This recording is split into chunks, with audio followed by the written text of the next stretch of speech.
Hello and welcome to library class. It's good to see you. Now last week we were exploring the Earth. The week before that we were taking a look at the Moon. But this week we're going to be going a whole lot further and we are going to be taking a look at the solar system. Now as you guys know, the solar system is made up of the Sun in the middle, that's the solar bit, and then everything that orbits around the Sun, that's the system bit. And we're going to be looking particularly at planets. There's a lot of planets out there. Some are smaller than the Earth. Some are so small they're actually called dwarf planets. Some are bigger than the Earth. Some are much bigger than the Earth. And they're made up of all sorts of different materials. Some are rocky planets, like the Earth. Some are made up of gas. You can't even stand on them. There's nowhere to put your feet. And some of them are ice planets. So there's a lot to see. I'm going to get out there and take a look. Oh, I know what you're going to say. I need a rocket, right? Well, don't worry. I spoke to Miss Kay, and while she said that unfortunately at the moment there wasn't a budget for a rocket, she did nevertheless help me make some adjustments to the family car to get it ready for space travel. So we should be fine. I'll see you guys later. Bye-bye. Oh, I forgot. If I'm going to travel in space, I'm going to need a guide. Let me see, is there one around here? I think I have one just in here. Yes! Look! It's this one. 13 Planets. It's a book from our library, a non-fiction book. Take a look at the numbers on the spine. You remember? That's how we know a book is an information book, for sure. This is going to tell me about everything in the solar system. I'm ready to go. Do you know what? Why don't you guys come too? It's going to be fun. You ready? Let's go. Oh, great. You got here ahead of me. Okay, we have to decide which planet it is we're going to go and visit. Now, as you probably noticed, this book is called 13 Planets because there are 13 planets in our solar system. That's if you include the planets beyond Pluto. We're going to concentrate on the most famous planets, though, and we're going to take a look and see where we're going to travel. Mercury, Venus, Mars, Jupiter, Saturn, Uranus, Neptune. How about Mars? Mars is our neighbour. It's the closest planet. Well, I say closest, but it still means we're going to have to travel 140 million miles, which, even if we were to drive this car at, let's say, 70 miles an hour, it would mean that we'd need 71 years to get there, which is a really long library class, whichever way you measure it. Even if we had the school jet, which we don't because Miss Valley's using it at the moment, and could fly at 600 miles an hour, we still need 8 years. But luckily, like I said, Miss Kay helped me make a few adjustments to the family car, and now we have a light speed engine. And that means we can travel at the speed of light. That means we can get to Mars in 12 minutes, even taking Via Costa into account. So, let's get our seatbelts on. You as well. Okay, we're going to check the mirror. It works! Fantastic! And they said science didn't have the technology yet. Alright, let's put this into reverse, head out, and then we're going to blast off into the solar system. It's going to be great.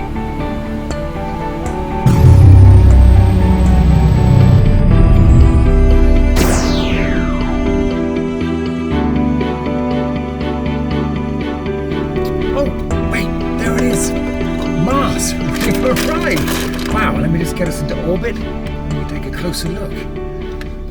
There we go. Now, let's look in our guidebook and see what it has to tell us about Mars. Although, there's a lot of pages in here. Can you remember how to get information out of a non-fiction book when you're not quite sure where to go? That's right, you take a look at the contents page. Let's go straight there. And here it is. The contents page shows you everything in the book and it puts it in the order that you're going to find it in. So let's have a look here. Oh, chapter 4, Mars, page 27. Let's see what it says. Like a piece of iron left out in the rain, Martian soil has rusted red. That's why Mars is called the Red Planet. Half the size of Earth, Mars is a spectacular world, with huge canyons, a volcano that stands 70 miles high, and dust storms that can blanket the planet for months. Someday humans might live on Mars, but it won't be easy. The atmosphere is poisonous and cold, but if you like pink daytime skies, orange Martian sunsets, and vast desert scenery, Mars might be the perfect getaway for you. Wow. And wow. Okay, where to next? Well, you know what? I know where to next. Let's go big. Let's go to the biggest planet in our solar system. Let's go to Jupiter.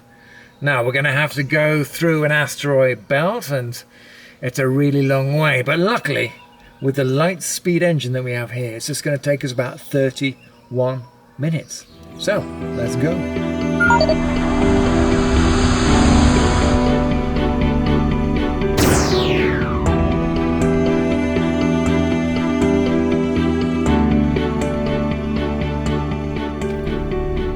Whoa, that is a very big planet.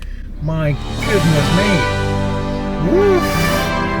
Yeah, that's pretty huge. Okay, let's just go into orbit. There's quite a few moons we have to avoid here. Okay. All right, let's go back to the contents page and find out what we can about Jupiter. Let me see. Okay. Jupiter, page 33. Okay, let's see what the book has to say. Jupiter is so big that all the other planets in the solar system could easily fit inside it. With at least 63 moons, Jupiter is almost a miniature solar system itself. The planet is made up of various gases, so there's no solid surface to walk on. Jupiter's skies are blanketed by slushy, frozen clouds filled with brilliant flashes of lightning and a giant Earth-size hurricane called the Great Red Spot. Jupiter bulges in the middle and smells terrible. Interesting stuff, right? But you know what? While we're here, I just want to make a quick stop off and do a quick little orbit around one of Jupiter's moons. We've come this far, we might as well. We're going to go and visit Europa.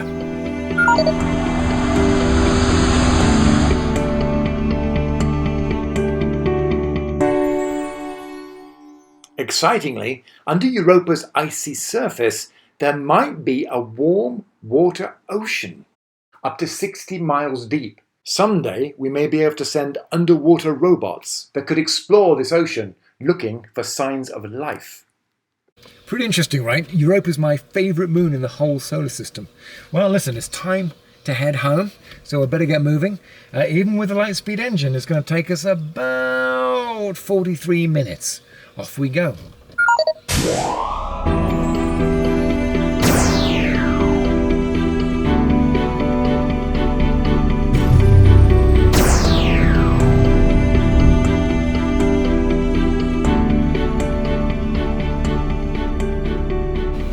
And there we go.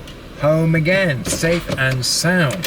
Thank you for coming exploring with me. Tell you what, if you want to do some more exploring of the solar system, I imagine you don't really have a light-speed engine in your car, so don't worry. In the comments, I've put lots of links to various websites that have great information about the planets and solar systems that I think will give you the impression that you're traveling through space even when you're sat at home. So that's the end of library class for today. Keep discovering, keep exploring, stay safe, and I look forward to seeing you guys next time. Bye-bye.